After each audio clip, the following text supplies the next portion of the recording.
ఈ రాజ్యం ఎంత నరుడు ఇక్కడికి రావడం ఎంత అని మరి విస్మరాలు ఆడుతూ ఆ ఖడ్గాన్ని నిర్మించి భయపెట్టి అక్కడ వంతులు చెప్పినారగా ఈయన ఎలాగైనా బుద్ధి మార్చండి లేదా భక్షించడం చెప్పి మరి సీతకు ఒక మాట అన్నాడు. 2 నెలలు గడిపించినాడు. అప్పటికే అమ్మవారు 9 నెలలు అక్కడ ఉంది. 1 సంవత్సరం 12 పుణ్యమైన 1 సంవత్సరం సమయం ఇచ్చినాడు బుద్ధి మార్చుకోవడానికి. మరి అప్పటికే మరి 9 నెలలు అయిన ఇంకా 2 నెలలు చెప్పినాడట. చెప్పి అటు పోగానే మరి అక్కడే ఉన్నటువంటి నిర్దిష్ట ప్రాంతంలో త్రిజట విభీషణుడి కూతురు చూసిందట. ఆమెకు కలబడ్డది.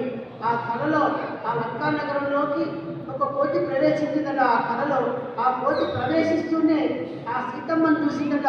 సీతమ్మను చూసి సుందరమైనటువంటి ఒక అమృతయుగాన్ని ఇచ్చిందట. ఆ సీత ఆంజనేయ స్వామి ఆ కళలో కనబడ్డాడు. ఆ త్రిజటకి ఆ విభీషణుడి కూతురికి ఆమె పక్కనే ఉండి నిద్రలోంచి లేచి కళ వృత్తాంతం సీత ఆ యొక్క త్రిజట స్వప్న వృత్తాంతాన్ని చెప్పింది. వీళ్ళంతలో కోతి వచ్చింది. ఆ కోతి వచ్చి సీతమ్మ వారితో మాట్లాడి ఏదో కిచకిచలాడింది. ఏదో ఉంగరాన్ని ఇచ్చింది. ఇవ్వడంతో పాటు రంగంలోకి వెళ్ళి ఆ నగరాన్ని అంతా కాల్చేసిందని చెప్పిందట.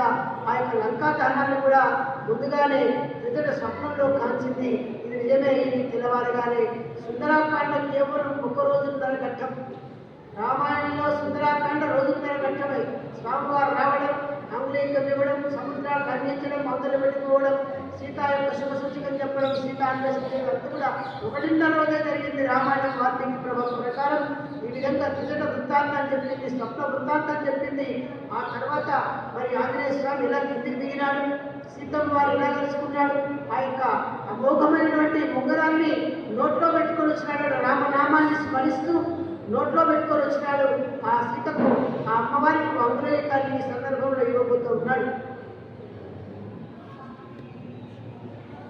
దైత్యకాంతలందు దరివీడిని దురించ కంట కునుకులేక కటిక నేలపైన ఉన్న సాత్వి పావని సీతమ్మ 2 నెలల వరకు ఉండనేలా. మరణమొకట నాకు మార్గమై ఉన్నది, బ్రతికి ఉండ నాకు ఫలితమేమి. మనసులోన తలచి మరి మరి కుమిలియు గుండె పగుల ఏడ్చి దండిగా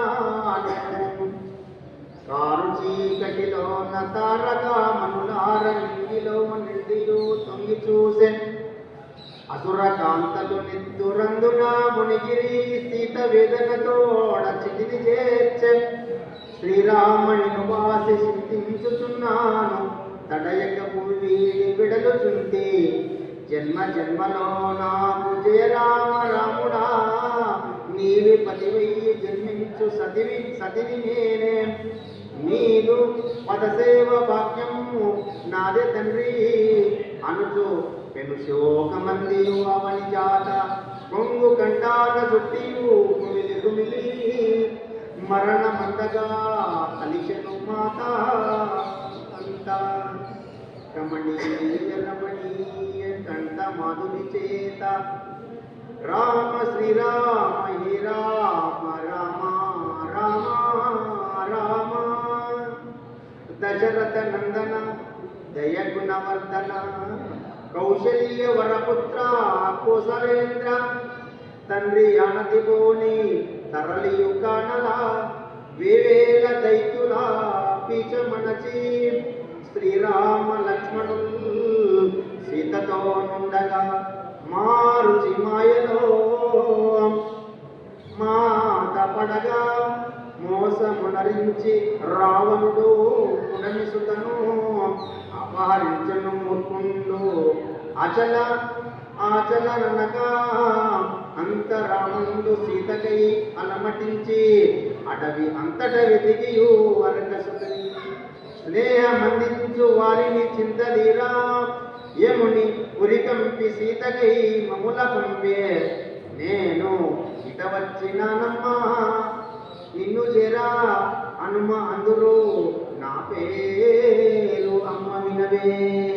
ఈ విధంగా రావణుడు ఎప్పుడైతే ఈ విధంగా భయభ్రాంతిని గురి చేసి వెళ్ళిపోయినాడో, ఆ త్రిజట వృత్తాంతాన్ని చెప్పిందో, స్వప్న వృత్తాంతం చెప్పిందో, అవన్నీ విన్నటువంటి సీతమ్మ వారు ఇంకా 2 నెలలు గడివెళ్ళిక రామచంద్రమూర్తి దర్శనంగా నా కళ ఎందుకని ఆమె ఇక మరణించాలని సిద్ధపడి తన కొంగుతో ఆ యొక్క ఉరిపోసుకొని చనిపోదామని అనుకుంటుంది. అందుకే అప్పుడు ఒక్కసారి రాముడు తెలుసుకున్నాడు కదా, జన్మలకు నేను నీ భార్యగా జన్మించాలి, నీవే నా పతివి కావాలని వేడుకుంటున్న రామ శ్రీరామాయణుడు.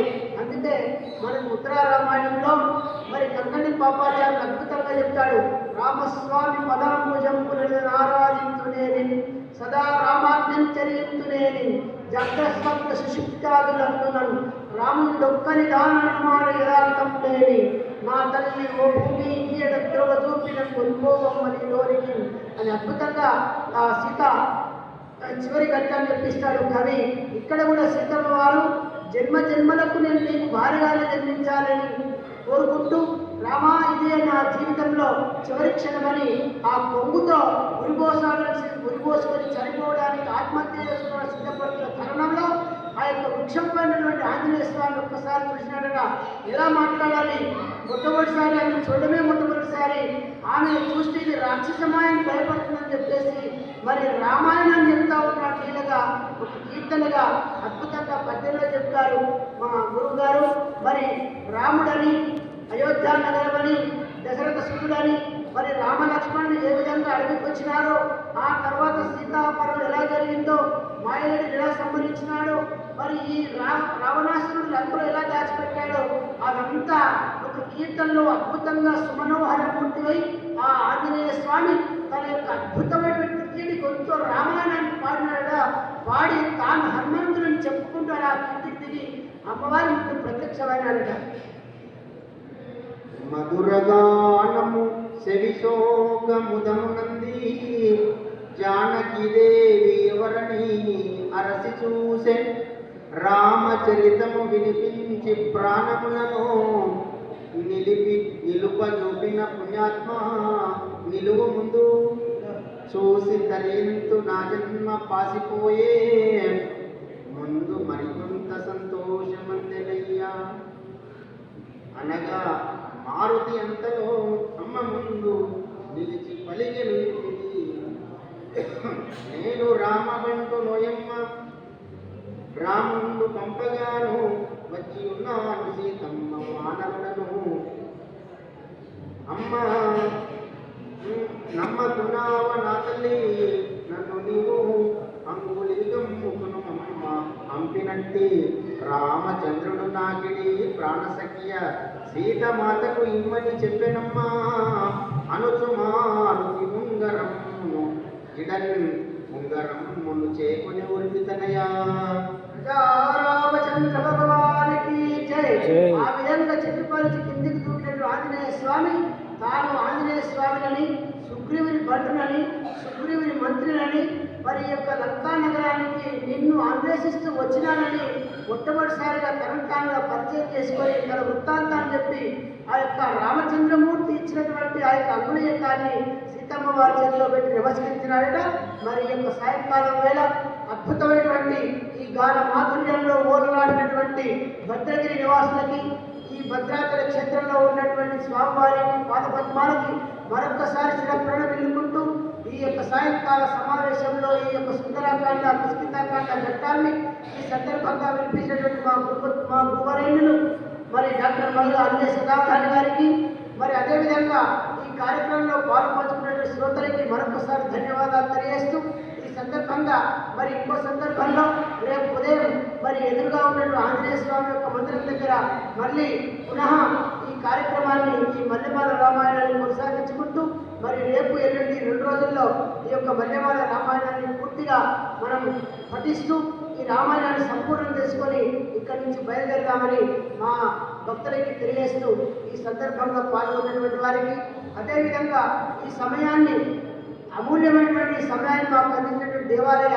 సిబ్బందికి, దేవస్థాన ఈవో గారికి, మరి అదేవిధంగా సహకరించినటువంటి మీ అందరితో మరొకసారి ధన్యవాదాలు తెలియజేసుకుంటూ ముగిస్తున్నాను.